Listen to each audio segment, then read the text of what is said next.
Students آج کا جو میرا سیشن ہے وہ اکنامک پلاننگ کو لے کر ہے۔ آج ہم اکنامک پلاننگ میں جو بات کرنے جا رہے ہیں، بیسیکلی اسٹوڈنٹس آپ کو یہ بات کا آئیڈیا تو ہوگا کہ آج ہماری جو ڈسکشن ہوگی وہ امپیریٹو پلاننگ پر ہوگی۔ امپیریٹو پلاننگ کیا ہے؟ بیسیکلی ہم نے لاسٹ ٹائم ڈائریکٹو پلاننگ کو ڈسکس کیا تھا۔ اچھا، ڈائریکٹو پلاننگ میں دو طرح کی ڈائریکٹو پلاننگز ہوتی ہیں۔ ایک وہ ہوتی ہے جو حکومت ڈائریکٹو پلاننگ دیتی ہے، مطلب کچھ خاص شعبوں کے لیے ڈائریکٹو پلاننگ ہوتی ہے، اور کچھ ایسے ہوتے ہیں جو کمپلیٹ ہولڈ گورنمنٹ کے ہاتھ میں ہوتا ہے۔ تو یہ جو امپیریٹو پلاننگ ہوتی ہے یہ کمپلیٹ ہولڈ گورنمنٹ کے ہاتھ میں ہوتا ہے۔ یہ اس لیے ڈیل کی جاتی ہے۔ اس میں ہوتا کیا ہے؟ بیسیکلی اس میں جو ہے گورنمنٹ جو ہے وہ ٹوٹل الوکیشن آف ریسورسز کا ڈیسیجن لیتی ہے۔ پوری اکنامک ایکٹیویٹی وہ اپنے ہاتھ میں رکھتی ہے۔ اس سے کیا ہوتا ہے؟ اس سے ایک اتھارٹی بنائی جاتی ہے، سینٹرل اتھارٹی۔ وہ سینٹرل اتھارٹی اس چیز کی رسپانسیبل ہوتی ہے کہ وہ جو بھی پلان اکنامک بنائے گی اس پلان کے اوپر پوری قوم نے فلفل کرنا ہے، اس پلان کو فلفل کرنا ہے۔ تو یہ ایک بہت امپورٹنٹ ڈیسیجن میکنگ ہوتی ہے دیکھا جائے تو اکنامک پلاننگ کے اندر، اور یہ امپیریٹو پلاننگ ہوتی ہے۔ اس کو ہم امپیریٹو پلاننگ کنسیڈر کرتے ہیں۔ اب کیا ہوتا ہے جی؟ اب اس میں حکومت جو ہے وہ مینڈیٹری ٹارگٹ سیٹ کر لیتی ہے۔ جیسے کوئی گڈ پروڈیوس ہونی ہے مارکیٹ میں، کسی انڈسٹری کو ٹارگٹ دیتی ہے کہ آپ نے اتنی گڈ پروڈیوس کرنی ہے۔ اپنی جو الوکیشنز ہوتی ہیں ریسورس کی، اس کے بارے میں بھی وہ کلیئر بتا دیتی ہے کہ اتنی ریسورس جو ہے وہ آپ نے اس میں ایلوکیٹ کرنی ہے، ٹھیک ہے۔ پھر اس کے بعد وہ بتا دیتا ہے، گورنمنٹ یہ ڈیسائیڈ کر دیتی ہے کہ کون سی انڈسٹری نے کتنا کام کس چیز پر کرنا ہے۔ تو یہ گورنمنٹ ڈیسائیڈ کرتی ہے، گورنمنٹ کی ڈیسیجن میکنگ ہوتی ہے۔ اور اگر اسے فلفل نہ کیا جائے تو گورنمنٹ جو ہے وہ پینلٹیز کرتی ہے، ڈفرینٹ قسم کی پینلٹیز لگا دیتی ہے، اور تمام معاملات جو ہیں وہ ڈسٹرب ہو جاتے ہیں۔ اب اگر بات کر لیتے ہیں جی ریسورس ایلوکیشن، تو ریسورس ایلوکیشن کے بھی کچھ اسی طرح کی پلاننگ کرتے ہیں۔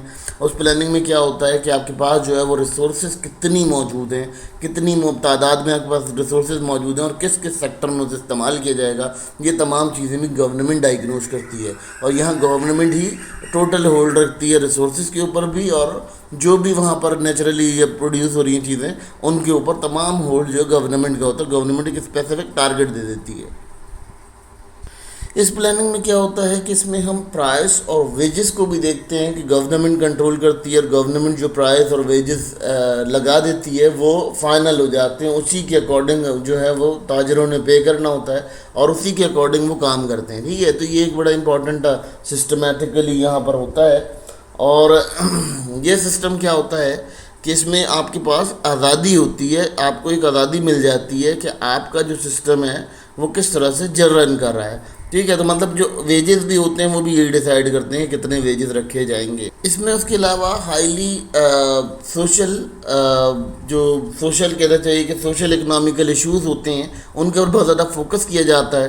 اور کیسے کیا جاتا ہے کہ اگر آپ کی کنٹری میں گورنمنٹ نے کہا ہے کہ جی 35 ویسٹ کی اگر کوئی پینٹ بنے گی، مثال دے رہا ہوں میں آپ کو اس طرح سے، کہ تو وہ 35 ویسٹ میں یہ ہوگا کہ قوم کو یہ کوشش کی جائے گی کہ انہیں 35 کی ویسٹ پہ رکھا جائے، اور ان میں کوشش کی جائے کہ زیادہ تر مینڈیٹری لوگ جو ہیں وہ 35 کی ویسٹ کو ویئر کریں۔ تو اس کی وجہ سے کیا ہوگا؟ جو پروڈکٹ پروڈیوس ہوگی وہ آٹومیٹیکلی جو ہے بیسیکلی غلامی کا سسٹم کہہ لیجیے کہ غلامی کا سسٹم ہوتا ہے، اور اس میں یہ ہوتا ہے کہ ہر چیز وہ جو ہے حاصل کرتے ہیں جو کہ ان کو حاصل کرنا ضروری سمجھتے ہیں وہ اپنی کنٹری کے اندر۔ اب اس کی کچھ ایڈوانسمنٹ ہیں۔ اب ایڈوانسمنٹ کیا ہے جی؟ اس کی سب سے بڑی ایڈوانسمنٹ یہ ہوتی ہے اس کی کہ جو آپ کا جو ریسورسز ہیں وہ ٹوٹل استعمال ہوتی ہیں، ان کا استعمال بہت اچھے سے ہو سکتا ہے، ٹھیک ہے۔ آپ کی ریسورسز کے اکارڈنگ آپ کے پاس جو ہے وہ ریسورس کا جو سائیکل ہے وہ بالکل ایکوریٹ چلتا ہے، ٹھیک ہے۔ پھر آپ کا جو سوشل اور اکنامیکل ایشوز ہیں وہ ایشوز کافی حد تک کنفلکٹ ہو جاتے ہیں، کم ہو جاتے ہیں اس پلاننگ کے اندر۔ یہ کہا جاتا ہے لیکن ایسا نہیں ہے، کیونکہ بہت زیادہ کہ انسان جو ہے نا وہ آزادی کا عادی ہے، فری رہنے کا عادی ہے، لیکن جب اسے اس طرح کی ٹریپ میں ڈالا جاتا ہے تو انسان جو ہے اس ٹریپ کو کیری نہیں کر سکتا ہے۔ تو یہ ایک طرح سے اگر ہم دیکھتے ہیں تو سائیکولوجیکلی ایک ڈیسیز بن جاتا ہے۔ اگر اب اس کی ڈس ایڈوانٹیج کی بات کریں تو اس کی سب سے بڑی ڈس ایڈوانٹیج یہ ہوتی ہے کہ کوئی فلیکسیبلٹی نہیں ہوتی آپ کے کام کے اندر، آپ کے ریسورسز کے استعمال کے اندر، کوئی پلاننگ کے اندر جو ہے وہ چینج نہیں آ رہا ہوتا۔ تو یہ بھی ایک آپ کے لیے بہت بڑا فلا بن جاتا ہے، بہت بڑی کمزوری بن جاتی ہے کہ آپ کے جو دیکھیں فلیکسیبلٹی کیوں آتی ہے؟ کیونکہ آندھی آ گئی، طوفان آ گیا، بادل آ گئے، جو انوائرمنٹل ایشوز آتے ہیں ان کے وہ اکارڈنگ بھی وہ کوئی اس میں چینج نہیں کر سکتے۔ تو یہ ان کی پلاننگ کا بڑا میٹر ہوتا ہے کہ وہ فلیکسیبلٹی نہیں ہوتی، تو اس کی وجہ سے ان کا جو پلان ہے وہ ٹوٹلی ایگزیکیوٹ نہیں کر پاتا۔ جی اگر اس کی ایگزامپلس کی بات کی جائے تو اس کے دو ایگزامپلس بڑے امپورٹنٹ ہیں۔ ایک سوویت یونین ہے۔ سوویت یونین جو کچھ کنٹریز ہیں سوویت یونین کے وہ اسے بہت زیادہ فالو کرتے ہیں، جیسے رشیا ہو گیا، رشیا کے علاوہ اس کے ارد گرد کے کچھ کنٹریز ہیں جو اس کو فالو کرتے ہیں۔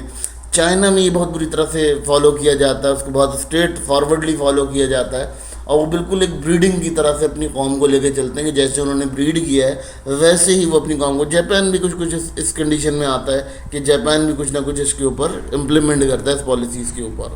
بیسیکلی اگر ہم امپیریٹو پلاننگ کی بات کریں تو امپیریٹو پلاننگ بیسیکلی ہے کیا؟ امپیریٹو پلاننگ ہمارے لیے کچھ اس طرح سے سمجھ لیتے ہیں کہ امپیریٹو پلاننگ میں ہم یہ کرتے ہیں کہ ہم اپنی ریسورسز کا استعمال پراپر وے میں نہیں کر پاتے۔